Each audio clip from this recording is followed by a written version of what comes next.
तो स्वागत है आपका इस वीडियो में। आज हम पढ़ने वाले हैं साउंड चैप्टर, जो कि बेसिकली साउंड वेव्स के नाम से आपको पढ़ना है। ये एक पूरी यूनिट भी है। तो जिस तरीके से हम लोग इसको पढ़ेंगे काफ़ी थोड़ा सा डिफरेंट होगा। उसका रीज़न मैं आपको बताता हूँ। ये जो नोट्स है, ये नोट्स मैंने खुद बनाए हैं एंड इसमें कुछ बहुत सारी चीज़ें थोड़ा बुक से बोरो किया है, पर बहुत सारे अच्छे क्वेश्चन आपको इसमें देखने को मिल जाएंगे। हम लोग क्वेश्चन भी करेंगे, नोट्स भी करेंगे।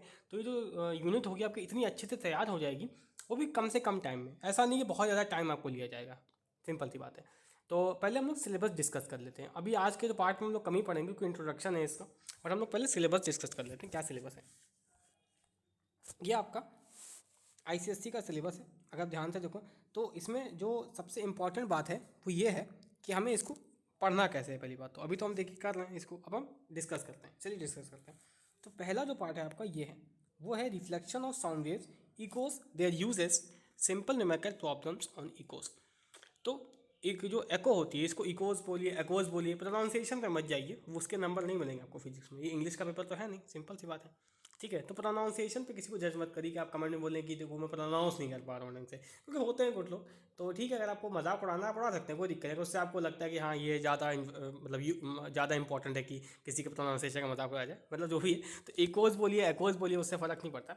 उसका कंडीशन हमें देखना है कि कैसे फॉर्म होती है पहली बात तो, और उसमें सिंपल न्यूमेरिकल प्रॉब्लम्स। हालांकि हाँ, इसमें हम कॉम्पिटेंसी बेस्ड क्वेश्चन भी साउंड पे आए हैं, वो भी हम लोग सॉल्व करेंगे साथ में। अब हालांकि पीछे आंसर दिए रखे हैं उसमें, बट ढंग से समझाया नहीं गया।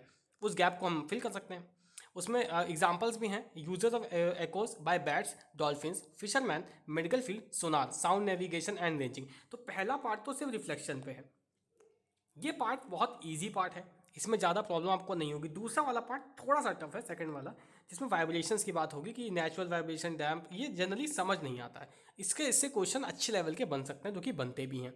इसमें कोई किसी को डाउट नहीं होना चाहिए। आगे देखते हैं। थर्ड वाला जो पार्ट है वो loudness, pitch and quality of a sound पे है।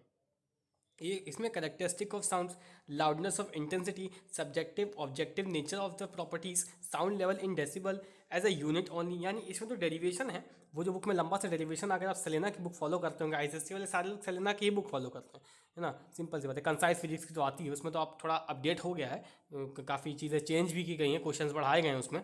बट उसमें ये डेरिवेशन है, ये साउंड लेवल की, डेसिबल में कैसे इंटेंसिटी को डेसिबल से कैसे कनेक्ट करते हैं। तो ये इसका सिर्फ यूनिट के बारे में है, कोई डेरिवेशन आपके सिलेबस में नहीं है इस पूरे चैप्टर में। अगर हम बात करें नॉइज़ पोल्यूशन, अभी थोड़ा जनरल टॉपिक हो गया, यहाँ आपको ज़्यादा प्रॉब्लम नहीं होनी चाहिए, है ना। इंटर डिपेंडेंस ऑफ पिच, ये इंपॉर्टेंट है, ये इंपॉर्टेंट है। और यहाँ पे साफ साफ मेंशन है कि विथ एग्जाम्पल्स, एग्जाम्पल्स भी आपको आने चाहिए, जो कि आएंगे ही आएंगे, उसकी तो कोई टेंशन होनी नहीं चाहिए।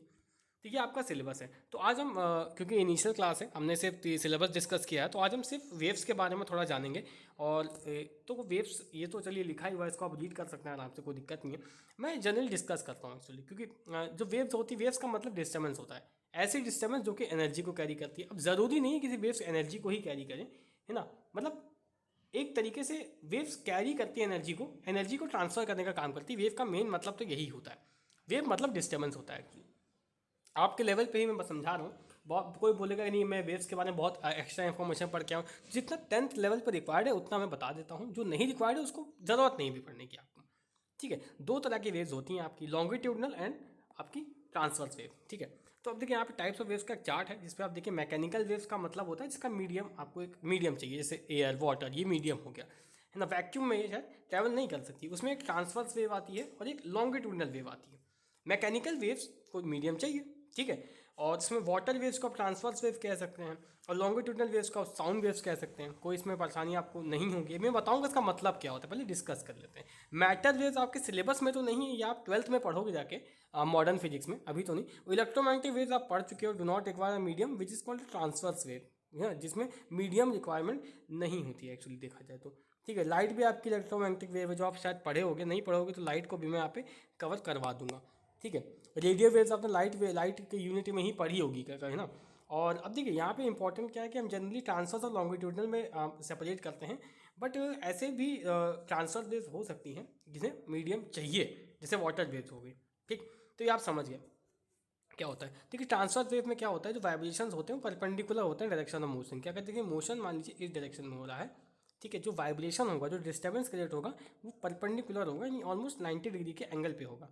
ठीक है, particles move up and down, the waves travel to the right और लेफ्ट, वाइल अब इसका अपोजिट भी हो सकता है, आप बस एंगल 90 डिग्री बनना चाहिए। ठीक है, अब यहाँ पे क्या होता है, अगर हम बात करें बाकी ट्रांसवर्स वेव्स, हम लॉन्गिट्यूडनल वेव्स की बात करें, लॉन्गिट्यूडनल वेव्स में यहाँ पे अगर देखें तो वाइब्रेशंस पैरेलल होते हैं। डायरेक्शन जिस वेव में वेव ट्रैवल कर रही है उसी में पैरेलल होते हैं। जैसे वेव अगर ऐसे ट्रैवल कर रही है तो जो वाइब्रेशन होगा वो पैरेलल ही होगा एक्चुअली, इसके मतलब कोई एक 90 डिग्री पे नहीं होगा। ठीक है, वाइब्रेट्स लेफ्ट टू राइट करेंगे तो wave travels to the right, जैसा भी आप उसी डायरेक्शन में करिए। Unlike mechanical waves, electromagnetic wave does not require medium. बस इलेक्ट्रोमैग्नेटिक वेव का मतलब होता है, ये 2 वर्ड से बना है, इलेक्ट्रो और मैग्नेटिक। इसका मतलब मैं बाद में बताऊंगा आपको। इसमें मीडियम रिक्वायर्ड नहीं रहता है। ठीक है, ये वैक्यूम में कर सकती है और इनका जो स्पीड होता है लाइट की स्पीड से ट्रैवल करती है इलेक्ट्रोमैग्नेटिक वेव। ठीक है, ये इंपॉर्टेंट है। ये मैंने वेव्स के बारे में थोड़ा डिस्कस कर लिया। यहाँ पे एक देखिए एक फोटो बनी है जिससे आपको एक अच्छे से समझ आएगा कि longitudinal waves in A spring. इसमें देखिए डायरेक्शन ऑफ वेव आपको दिया हुआ है। यहाँ पे आप ध्यान से देखो तो डायरेक्शन ऑफ वेव आपको दिया कि एक वेव आगे जा रही है और मोशन कैसे हो रहा है, ऐसे हो रहा है, आगे पीछे हो रहा है। दोनों का डायरेक्शन में कोई एक पर्टिकुलर एंगल नहीं बना है, दोनों पैरेलल हैं। अब देखिए transverse wave in a wave, ये सिर्फ समझाने के पर्पज से है। ठीक है, सिर्फ समझाने के पर्पज से मैंने गूगल में जो सुटेबल इमेज लगी वो मैंने यहाँ पे लगा दी है ना। ऐसा नहीं कि इसमें मेरा कोई कॉपीराइट है, ऐसा मैं नहीं बोल रहा हूँ, बट जो भी सुटेबल इमेज लगती है गूगल पे वो मैं पे लगा दिया एक्चुअली आपके समझाने के लिए। ओके, तो अब बात करते हैं ट्रांसवर्स वेव इन अ रोप। अगर हम इसकी बात करें तो अब यहाँ पे देखिए तो मोशन तो आपका इधर हो रहा है, अगर ऊपर नीचे हो रहा है, बट यहाँ पे प्रोपोगेशन इस साइड पे हो रहा है। तो ये आपका ट्रांसवर्स वेव इन अ रोप। ठीक है, ये एग्जांपल के तौर पे था। ठीक है, अब ये इस फोटो की इतनी आवश्यकता तो नहीं थी हालांकि, बट तब भी यहाँ पे मैंने लगा दिया था कि मैकेनिकल वेव और इलेक्ट्रोमैग्नेटिक वेव में क्या फ़र्क होता है। तो मैकेनिकल वेव आप देख पा रहे हो कि ये है, और यहाँ पे इलेक्ट्रोमैग्नेटिक का मतलब है इलेक्ट्रिक और मैग्नेटिक, यानी इलेक्ट्रिक फील्ड और मैग्नेटिक फील्ड साथ में, ये दोनों म्यूचुअली परपेंडिकुलर हैं। अगर आप ढंग से देख पा रहे हैं, यहाँ पे देखिए जेड एक्सेस भी आ रहा है, थोड़ा सा हाई लेवल आपको लग रहा होगा, बट सिर्फ मतलब बताने के लिए मैंने आपको बता दी, इसमें ज़्यादा डिटेल में आपको घुसने की आवश्यकता अभी तो नहीं है। ठीक, आगे बढ़ते हैं। तो सिंपल सी बात है, यहाँ पे मैंने एक वर्ड लिखा है कि their money things mention in your book about waves, but वो जनरली रिक्वायर्ड नहीं थे आईसीएससी एग्जामिनेशन। बहुत सारी वेव्स होते हैं। अब ये आपका 9th का ही पार्ट है कि जो साउंड होता है वो प्रेशर के चेंज से आता है। ये आपका 9th का पार्ट है, प्रेशर वेव के बारे में जो 9th का पार्ट है वो इतना इंपॉर्टेंट नहीं है अभी तो। अब वेवलेंथ और एम्पलीट्यूड और फ्रीक्वेंसी के बारे में आप ऑलरेडी बहुत सारी चीज़ें जानते हैं, तो उसमें मुझे कुछ एक्स्ट्रा ऐड करने की अभी तो आवश्यकता नहीं। ठीक है, बट हाँ आपको थोड़ी बहुत बातें पता होनी चाहिए कि वेवलेंथ क्या होती है, फ्रीक्वेंसी क्या होती है। अगर मैं इसको ढंग से थोड़ा समझाने की कोशिश करूँ तो इसको अगर आप देख के समझ पाए तो बढ़िया है कि एक वेवलेंथ क्या होती है, distance between identical points of consecutive waves. ठीक है, मतलब या तो आपने पढ़ा होगा कि एक बार अप जा रहा है तो दूसरी बार अप कर जाएगा, तो मतलब वेवलेंथ ये होती है। एक तरह से वेवलेंथ एक डिस्टेंस है वेव की। ठीक है, तो एक पूरे ऑक्सीलेशन में वो कितनी डिस्टेंस कवर करता है। एम्पलीट्यूड आपका ये होता है distance between the origin and the crust और ट्रफ, ये आपका एम्पलीट्यूड होता है। ये सब आपको पता होगा। यहाँ पे देखिए, यहाँ पे इसने एम्पलीट्यूड भी कि कितना मैक्सिमम वेव जा सकती है, डिस्टर्बेंस हो सकता है एक्चुअली देखा जाए तो। फ्रीक्वेंसी आपकी नंबर ऑफ वेव्स, ये सब आपको पता है। स्पीड पता है आपको। फॉर्मूले भी आपको, ये सब बेसिक फॉर्मूले हैं, आपको शायद पता होंगे। नहीं पता तो आप एक बार इसको देख लीजिए, रिवाइज कर लीजिए। तो आज हमने बेसिक वेव्स का इंट्रोडक्शन ले लिया। अगर किसी को कोई डाउट हो तो बताइए। हम लोग अब जो नेक्स्ट लेक्चर होगा हमारा उसमें हम reflection of sound waves start करेंगे। तब तक ये जो वेव्स के बारे में जो बेसिक बातें हैं कि वेवलेंथ क्या होता है, ठीक है, हालांकि इसमें काफ़ी सिंपली लिखा गया है, बट आपको पता होगा कि वेवलेंथ की एक्चुअल डेफिनेशन क्या होती है एक्चुअली। अगर कोई वेव एक बार अप जाती है, फिर डाउन जाती है, फिर अप जाती है, तो पूरा एक ऑक्सीलेशन कब कंप्लीट होता है, जब वो उसी पोजीशन पे वापस आ जाती है, तभी एक ऑक्सीलेशन कंप्लीट होता है। ये आपको आइडिया है, 9th में आप पढ़ के आए होंगे। नहीं पढ़ा तो आप रिवाइज कर सकते हैं क्लास 9th की। तो आज हमने बेसिक चीज़ डिस्कस की, सिलेबस डिस्कस कर लिया, वेव्स के बारे में थोड़ी बातें डिस्कस कर ली, एक फॉर्मूला डिस्कस कर लिया ये वाला, अगर आप ध्यान से देखो तो। अब हम लोग अगली जो लेक्चर होगा हमारा उसमें हम reflection of sound waves start करेंगे। तब तक आप ये सब रिवाइज करके आइए, और अगर आपको कोई डाउट हो तो बताइए, और साउंड चैप्टर हम जल्दी खत्म करने की भी कोशिश करेंगे। ठीक।